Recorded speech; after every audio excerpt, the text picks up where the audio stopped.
Hey, Gateway Youth and Friends, it is Adam for a bonus Ask Adam Anything video. A few weeks ago, we had a question in response to one of our videos about why is God patient with sinners, or why hasn't God dealt with sin yet?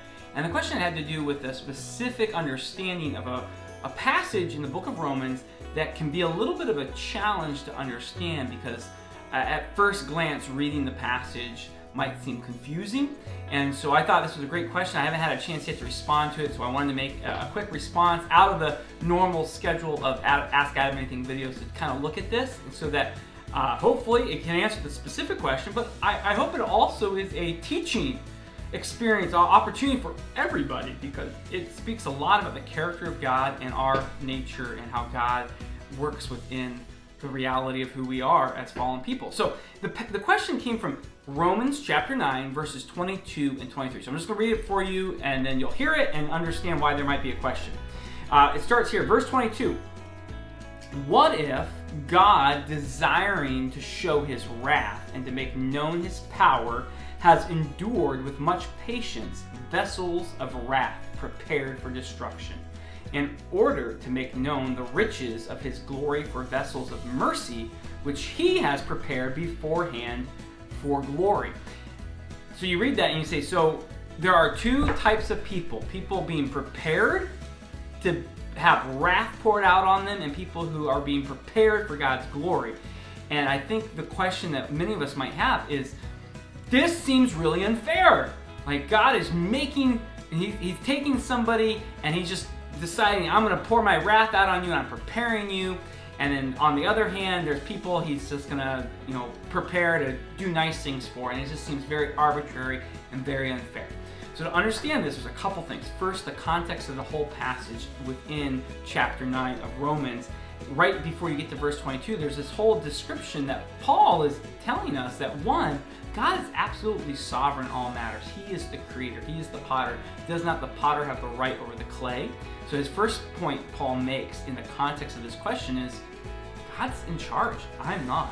I might not like it, but that doesn't change the nature of God and the nature of man. God is God. I am not. But then you still say, but it still seems really unfair. Why are some people being prepared for wrath?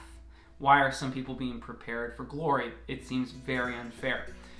So this gets a little deeper into the text to understand this, because I think this is really important. In the passage, what if God, desiring to show his wrath and to make known his power, has endured with much patience? First, I want to catch something. God is patient with the people who are in sin, is what we're told right here, that God is being patient with those who are in sin. But he's being patient with vessels of wrath prepared for destruction, which is contrasted to vessels of mercy which he has prepared beforehand for glory. Here's what you need to catch. The vessels for wrath, it says he's being patient with vessels for wrath prepared for destruction, versus vessels of mercy which he has prepared beforehand for glory. The English kind of indicates this, but to really grasp it, you have to understand what is being indicated in the Greek. The word prepared for destruction is a passive verb.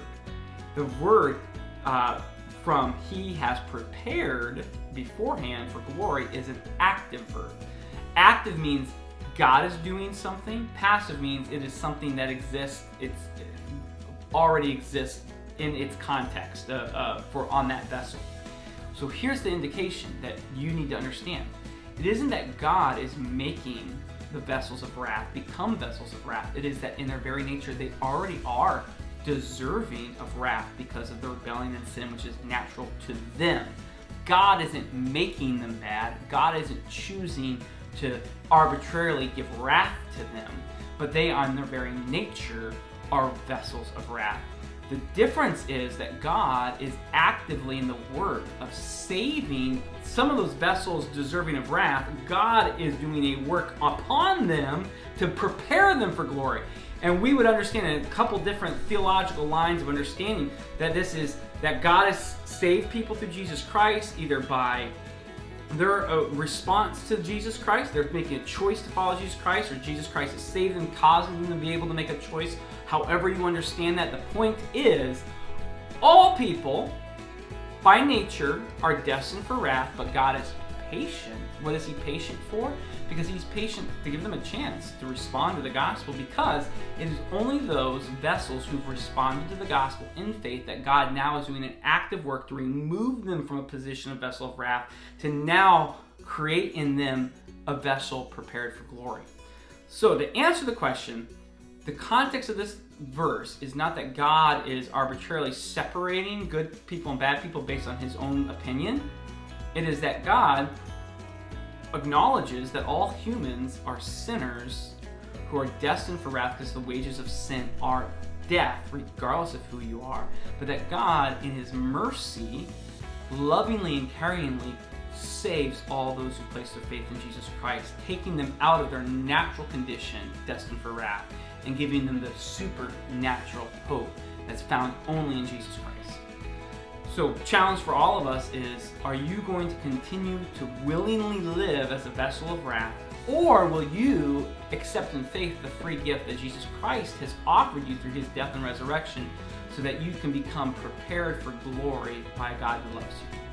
Hope that answers the question. Remember, if you ever have questions, we're going to do our best to answer it. Care about you guys. Have a great week.